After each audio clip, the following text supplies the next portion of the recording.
बिस्मिल्लाहिर्रहमानिर्रहीम एंड अस्सलाम वालेकुम। Welcome to Skylan classroom. Skylan classroom में आज का टॉपिक है seem and likely. Seem and likely को इंग्लिश लैंग्वेज के अंदर यूज़ किया जाता है।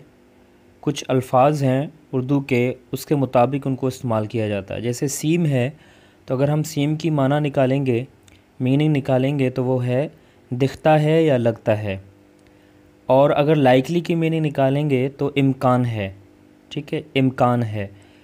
अब जब आप सीम को इस्तेमाल करते हैं तो आप कुछ उर्दू के अंदर इस तरीके से सेंटेंसेस बोलते हैं कि आप कहते हैं कि तुम बिज़ी दिखते हो या दिख रहे हो फॉर एग्ज़ाम्पल, या वो थका हुआ दिख रहा है या लग रहा है।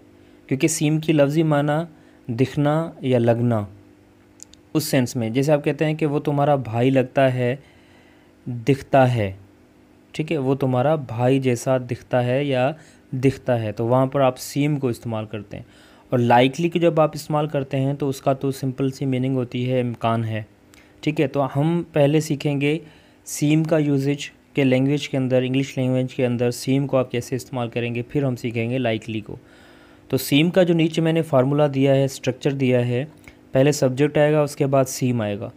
सीम फर्स्ट फॉर्म में भी इस्तेमाल हो सकता है, सेकंड फॉर्म यानी प्रेजेंट में भी और पास्ट में भी, दोनों में आप इसको इस्तेमाल कर सकते हैं। प्लस में एडजेक्टिव आएगा जो कि आपका ऑब्जेक्ट होगा। ठीक है, ये ऑब्जेक्ट जो है वो इसका तकरीबन एडजेक्टिव ही होता है। तो इस सेंस में मैंने एडजेक्टिव के साथ ऑब्जेक्ट जो है वो ब्रैकेट में कर दिया, क्योंकि ऑब्जेक्ट आपका तकरीबन जो है वो एडजेक्टिव ही होगा। तो ये इसका स्ट्रक्चर है।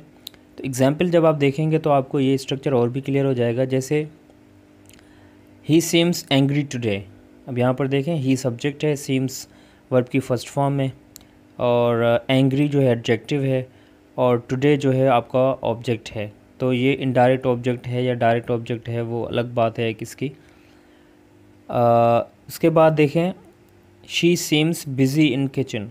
अब यहाँ पर इन दोनों की मीनिंग अगर मैं निकालता चलूँ, ही सीम्स एंग्री टुडे, वो आज गुस्से में दिखता है या लगता है। She seems busy in kitchen, वो किचन में बिज़ी लगती है या दिखती है। ठीक है, यहाँ पर लगती है या लगता है वो ज़्यादा सूटेबल है word. So you seem tired, ठीक है, तुम थके हुए महसूस होते हो या दिखते हो या लगते हो। ठीक है, तुम थके हुए दिखते हो या लगते हो। सेम की माना है लगते हो या दिखते हो, हम ऑलरेडी डिस्कस कर चुके हैं।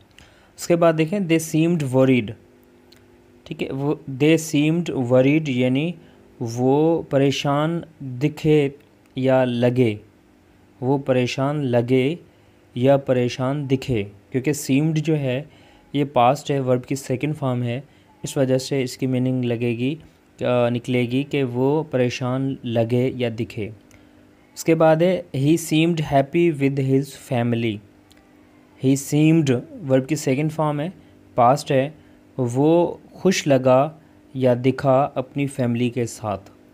ठीक है, वो खुश दिखा या लगा अपनी फैमिली के साथ। अब यहाँ पर देखें जो मैं मीनिंग निकाल रहा हूँ वो एग्जैक्ट उसके टेंस के मुताबिक। यही सेंटेंसेस कुछ लोग यूँ भी बोलेंगे, प्रेजेंट कंटिन्यूस में भी बोलेंगे कि दिख रहे हो। जैसे Ali seems nervous for the interview, Ali interview के लिए जो है परेशान लग रहा है। ठीक है, उर्दू के अंदर हम तकरीबन इस तरीके से बोलते हैं। अब लाजमी नहीं है वहाँ पर हम अली इज़ सीमिंग नर्वस लगाएं, वहाँ पर यही सेंटेंस इस्तेमाल होगा जो मैं इस्तेमाल कर रहा हूँ, अली सीम्स या ऊपर जो हमने किए हैं। ठीक है, मीनिंग आप चाहे उसकी प्रोग्रेसिव में निकालें या फिर सिंपल टेंस में निकालें। फिर है यू सीम वेरी ओल्ड, तुम बहुत बूढ़े दिखते हो। ठीक है, अब यहाँ पर कुछ लोग ये सेंटेंस यूँ बोलेंगे कि तुम बहुत बूढ़े दिख रहे हो। अब वहाँ पर you are seeming very old ऐसे नहीं बोलेंगे वो, बल्कि हम बोलेंगे you seem very old. Meaning आप चाहे उसकी प्रोग्रेसिव में निकालें या सिंपल टेंस में निकालें। ही सीम्ड इनर्जेटिक इनफ, वो काफ़ी एनर्जेटिक दिखा। ठीक है, वो काफ़ी एनर्जेटिक दिखा यानी ताकत में या फ्रेश दिखा।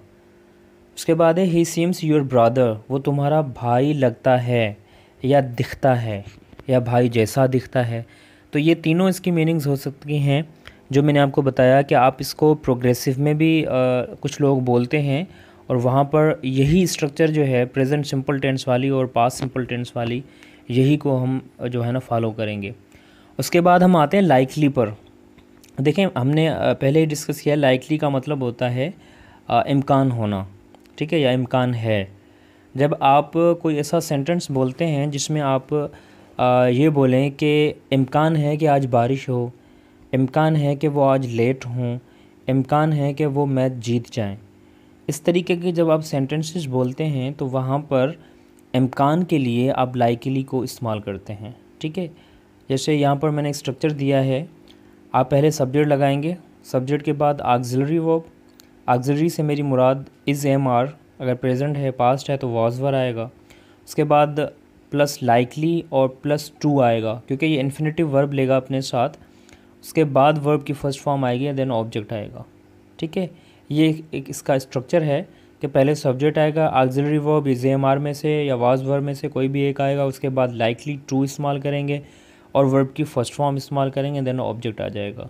ये एक इसका जनरल सा स्ट्रक्चर है, जनरल सा फार्मूला है, इसके मुताबिक ये इस्तेमाल किया जाएगा लाइकली सेंटेंसेस के अंदर।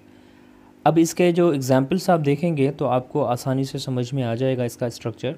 जैसे है, it is likely to rain today, इम्कान है कि आज बारिश हो, ठीक है। अब यहाँ पर इसी सेंटेंस को कुछ लोग यूँ बोलेंगे, इम्कान है कि आज बारिश होगी, ठीक है, पर इसका हरगिज़ मतलब ये नहीं है कि आप ये इंग्लिश के अंदर भी आप इसको करें it will likely to rain या it will be likely to rain, ठीक है, लाजमी नहीं है।